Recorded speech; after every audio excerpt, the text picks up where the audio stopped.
Mellow greetings, Tubians, Ronan Tier here, and let's fanfic Story of Seasons Friends of Mineral Town.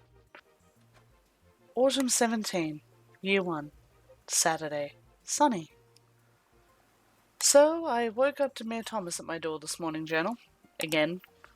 That man is a terrifyingly early riser, but he was here to tell me about the Autumn Derby. So, yet another sequence of horse races that Ryan and I can't enter next year. Next year is our year, I swear it. It's gonna happen. Mayor Thomas was a little upset that we couldn't enter. He would have liked to have had representation from a local farm, I understand, but Ryan's just too small to ride still. He'll get there, and he'll be a champion. You'll see. After that, it was a round of morning chores. I decided to actually stop about halfway through. I had quite a bit of harvesting to do. The eggplants were up, the green peppers were up. Chicken hatched recently, so 3 chooks to care for, plus all the usual stuff. And yeah, I got to sort of halfway through and I'd put some stuff in the shipping bin, and I decided I'm going to do today differently. I'm going to stop now and go do my foraging, and then come back and finish everything up. And I have what I want in the shipping bin, so Zach's taken care of. Let's see if inserting a bit of variety into the day will be helpful. So I ran up the mountain and decided to do my forage, and I ran into, of all people, Basil, who I think I've met like 3 times now, and Jennifer. And they were talking about the impacts of Mother Nature and how flowers and plants really work, and Basil was apparently quite impressed by Jennifer's level of knowledge for botany? Is that the right word for... Yeah, it is botany for plants. So apparently she has a lot of knowledge and several unique insights. Frankly, I think he was politely trying to say that she's batty. And seriously, Journal, she may be gorgeous, but she's stark raving mad. I found myself agreeing with her, as I always do, just because that seems to be the safest route, and you don't engender the ire of a madwoman. Even a madwoman with beautiful eyes. And that hair, oh... What I would give to have those long, flowing blonde locks for my own. And they always look so silky, and... They were arguing, and Basil, of course, as a botanist? Yeah, that sounds right. Was stating the scientific reasons that flowers wake up of a morning and open their buds, and that attracts the bees, and the bees go spread the pollen, and Jennifer was attempting to explain that the reason that happened was passion. The flowers woke up because they were passionate about being there, and they wanted to seduce the bees, and suddenly a conversation I had with my mother when I was a lot younger makes a lot more sense. Huh. That's a disturbing thought to have. And as I said, I agreed with her because, well, she kind of scares me. And it's the safest things to do with people like that. And I want to know how she got into it. How did she decide or realize or learn or come to believe that nature is magic? And all about auras and essences and harmonies, and I don't understand. And she seems like a reasonable and very well educated woman, and I'm okay, I call her nuts, and that's really unkind of me, Journal, I get that, but and I don't want to, crush on her beliefs any more than I do with Father Carter. I'm just always curious as how people who believe in something that fervently came to those beliefs. You know? I don't think there's anything I believe in like that strongly, that firmly, that all-encompassingly. That's not a real word. I got so distracted with my thoughts while I was making my offering that I'd forgotten that I'd left half the harvest behind, so I dashed home and I was actually still harvesting when Zach arrived. Thankfully, I put everything in the shipping bin first. I am not a dumb cookie. Where did that saying come from? Has anyone ever... you call people a smart cookie or a dumb cookie? What does an intelligent cookie look like? How does one test for the intelligence of a cookie? These are the questions that keep me up at night, Journal. They really, really are. Mine is a... Well, actually, it's probably not that unusual. I imagine others think about this sort of thing, but...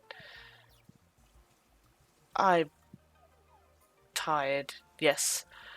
After I finally got all the chores done, it was already getting dark. So I decided to make myself a really, really nice dinner. Some baked yams and some of that tamioki egg dish that Lilia taught me that just tastes fantastic. With fresh eggs from the barn. Or coop, rather. Yeah. Nom nom nom nom nom. So I scarfed that down and then I went out and started clearing fields. I really, really, really need to start backing up my resources if I want to do these upgrades I've been talking about recently.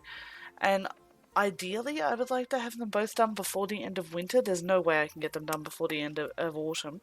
But if I can have them both done before the end of winter, then I feel like that's going to make going into next year a lot easier for us. So that is the focus, that is the goal, and I will get there eventually. Hopefully. Should be easier come winter to gather everything. Now I'm tired and I'm sore and it's going to be sunny tomorrow because it's a festival day and even the weather knows not to screw up a festival day here in Mineral Town. And yeah, no, that's pretty much my holiday journal. Seriously though, what does a smart cookie look like? Inquiring minds want to know. Good night, journal. Mr. Basil vexes me so. He doesn't feel the plants. He studies them, he dissects them, he breaks down every aspect of them. But he doesn't feel them. Not like I do, not like you should. He doesn't see their energies, he doesn't sense their passions. He is very educational to talk to, however, and always incredibly polite when I explain my opinions or my perspectives. He knows a great deal about the local flora. Not so much about the fauna, or people. But he knows a lot, and it is refreshing to exchange thoughts and ideas with another enthusiast. Whilst Mr. Basil and I were having our weekly catch-up, Brenna showed up. She doesn't normally walk the mountain at this time of day. She usually waits until, I assume, after her chores are done. It was good to see her. Normally, when I run into her now, it's in that little glade in the village where Brandon likes to hang out. She'll pass through and say hi, and every now and then she gives me some chocolate, which I think is very sweet. Literally, I like chocolate. It's sweet. And she stopped by in a... Well, she seemed a bit dazed, actually. I drew her into the conversation, and as I expected, she agreed with me when Basil started explaining the dry scientific reasons that flowers bloom. Brenna gets it. She understands. She's touched by the aura of this place, I sense. I don't know how or why, but somehow she is linked to the energies in this mountain. And I will work out how. Drives me crazy to see people squandering such a gift. But at least she understands. She's empathetic. She's sweet. I have to go now. The sun is calling. Farewell. Autumn 18, Year 1, Sunday. Sunny. Happy Derby Day, Journal. It was a fantastic day today. Although I'll admit, as with all festival days, I really had to crack it in order to make it to the Derby race festival horse thing on time. So it was get up, race through the chores, absolutely belt through. We took care of all the animals. I made sure to give extra nice brushies to Rayan because I'm sure he's upset that he can't go to the derby. And one of these days, Journal, it's going to happen one of these days. Gave love to all of the animals, took care of the crops. I had quite a few to harvest, which took even longer than I wanted it to. But we got there in the end. The harvest was completed. The animals were happy and all let loose to eat. And I ran up to town and I said hi to everybody. And Saibara let Gray come this time. I wonder if he's doing really good at work or... As I do remember for the spring derby, the spring carnival, whatever we're calling it, Saibara actually said that he wouldn't let Gray attend these things. So it was really, really nice to see that Gray was there. Lilia was out and taking in the fresh air. Doc was keeping a very watchful eye over her, which I thought was really sweet, actually. It was... He just cares so much about everybody. I find that I both envy him and don't. And to give so much of yourself to your patients like that, it's not the same as growing some peppers or putting your heart into getting the right... I can't even remember half the vegetables I grow right now. I'm a little bit dazed. But it was just so sweet that he was there to make sure that she would be okay. I'm rambling again. I'll stop. As with the autumn... no, wait, this is autumn. As with the spring derby, I put some money on a few horses and I came away with quite a big prize. I learned from my earlier experiences. I hedged my bets, and I'll be honest, Journal, it does feel a bit like cheating, but my super secret trick to ensure that I walk out of the derby with a good pocket full of change, or at least things I can sell for good change, is I put money on all the horses. Everything. I literally bet on every horse in the race, and I work out how much to bet by their odds. So the lower odds, I bet a little bit more. The higher odds, so if it's 50 to 1, I'm going to put more on somebody who's 50 to 1 than... I'm going to put less on something that's 50 to 1 than I would on somebody who's 5 to 1. So the goal is to get a roughly equal payout no matter who wins.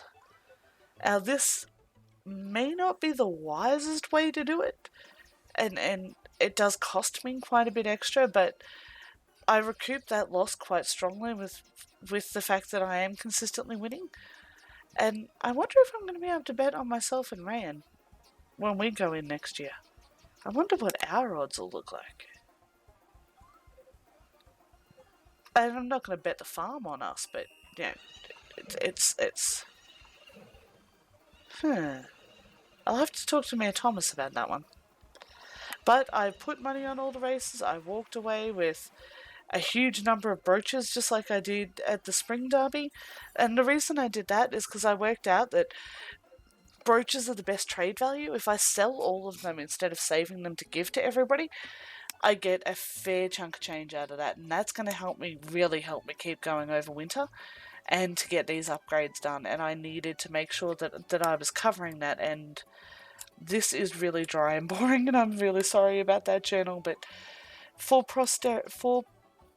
posterity, yes, that's the word I'm looking for, no R, scribble that out, I want to make sure that any future generations know how I did this, so that they too can do this, and line their own pockets a little bit. Surely if I'm doing it for the sake of future generations, that's a good thing, right? Huh?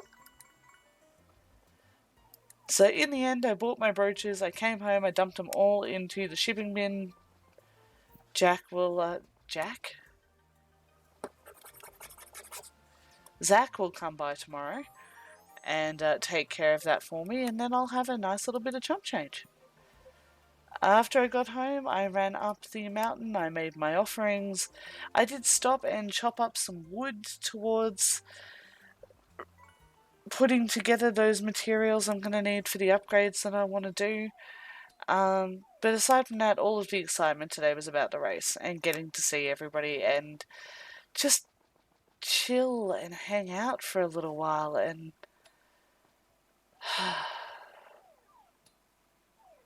he was so handsome standing there in the sun, Journal. That little half smile when we said hi.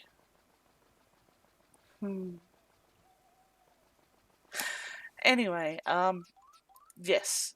Yes, okay. So, Journal, don't tell anybody about that. I'm the big tough farmer. Shockingly, it's going to be sunny again tomorrow. Good night, Journal.